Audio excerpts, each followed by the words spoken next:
നമസ്തേ, പ്രീതാസ് കിലറിലേക്ക് സ്വാഗതം. എല്ലാവരും സുഖമായിരിക്കുന്നു എന്ന് വിശ്വസിക്കുന്നു. ഇന്ന് നമ്മളോട് ഉണ്ടാക്കാൻ പോകുന്നത് ഒട്ടും തന്നെ തീരെ കയ്പില്ലാത്ത പാവയ്ക്കാക്കറിയാണ്.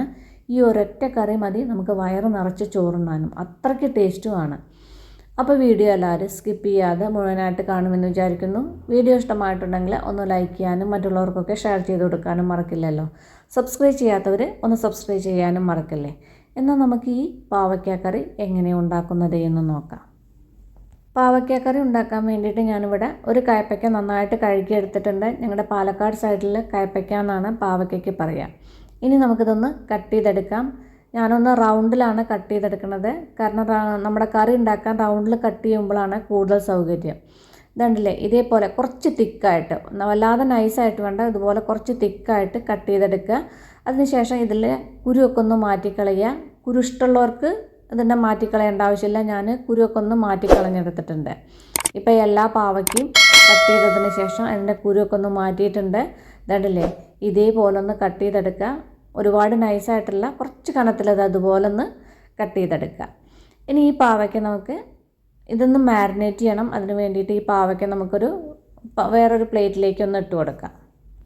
ഇനി ഈ പാവയ്ക്കയിലേക്കൊരു 1/4 ടീസ്പൂൺ മഞ്ഞൾപ്പൊടി ഒന്ന് ഇതുപോലെ ഒന്ന് വിതറി കൊടുക്കുക. ഒരു 1/2 ടീസ്പൂൺ മുളക് പൊടിയും കൂടി ഇട്ട് കൊടുക്കുക. മുളക് പൊടി നിങ്ങൾക്ക് കൂടുതൽ വേണമെന്നുണ്ടെങ്കിൽ കൂടുതൽ ഇട്ട് കൊടുത്തോളൂ. 1/2 ടീസ്പൂൺ തന്നെ ധാരാളമാണ്. അതിനുശേഷം ഈ പാവയ്ക്കയിലേക്ക് ആവശ്യത്തിനുള്ള ഉപ്പ് കൂടി ഇട്ട് കൊടുക്കുക. പിന്നെ ഒരു ടേബിൾ സ്പൂൺ വെളിച്ചെണ്ണ ഇതിലേക്ക് ഒഴിച്ച് കൊടുക്കുക. ഒഴിച്ചതിന് ശേഷം ഇതൊന്ന് നന്നായിട്ടൊന്ന് മിക്സ് ചെയ്തെടുക്കുക. പാവയ്ക്കയിലേക്ക് മുളക് പൊടി, മഞ്ഞൾപ്പൊടി, ഉപ്പൊക്കെ നേരെ മിക്സ് ആവുന്ന തരത്തിലൊന്ന് മിക്സ് ചെയ്തെടുക്കുക. കൈകൊണ്ട് മിക്സ് ചെയ്യണതാവും കൂടുതൽ നല്ലത്, എന്നാലാണ് നേരെ ഒരുപോലെ ആവുള്ളൂ. ഇപ്പം നേരെ മിക്സ് ചെയ്ത് കഴിഞ്ഞിട്ടുണ്ട്. ഇനി നമുക്ക് കറി ഉണ്ടാക്കാൻ വേണ്ടിയിട്ട് ഞാനിവിടെ ഒരു പാൻ വെച്ചിട്ടുണ്ട്. അതിലേക്ക് കുറച്ച് വെളിച്ചെണ്ണ ഒഴിച്ച് കൊടുക്കുക. വെളിച്ചെണ്ണ ഒഴിച്ചതിന് ശേഷം പാൻ ഇതേപോലെ ഒന്ന് ചുറ്റിച്ചിട്ട് എല്ലാ ഭാഗത്തും എണ്ണ ആക്കുക. അതിനുശേഷം നമ്മൾ ഈ മാരിനേറ്റ് ചെയ്ത് വെച്ച പാവയ്ക്കയുടെ കഷ്ണങ്ങൾ നിരത്തി ഒന്ന് വെച്ച് കൊടുക്കുക.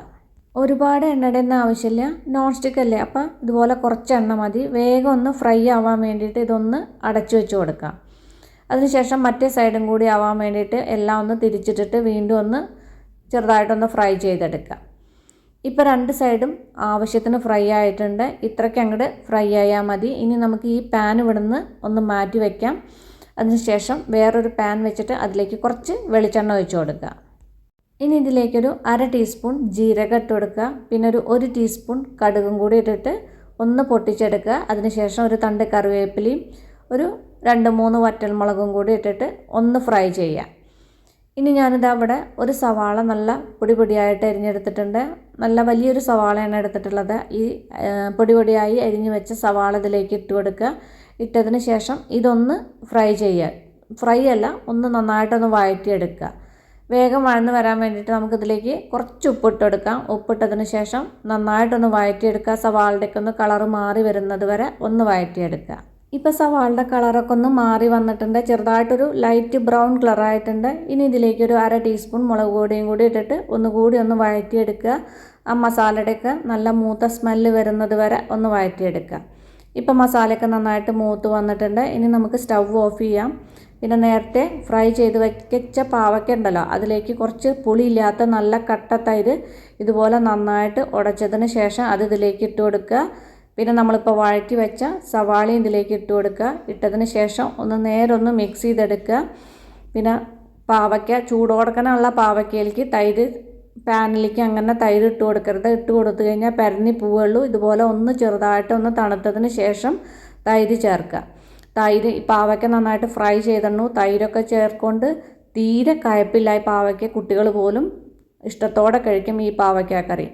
അപ്പോൾ ഇതെല്ലാവരും ഒന്ന് ട്രൈ ചെയ്ത് നോക്കൂ. ട്രൈ ചെയ്ത് നോക്കിയിട്ട് ഫീഡ്ബാക്കൊക്കെ എന്നെ അറിയിക്കാൻ മറക്കല്ലേ. അപ്പോൾ നമുക്കിനി അടിപൊളി പുതിയ റെസിപ്പിയുമായി കാണാം. നന്ദി, നമസ്കാരം.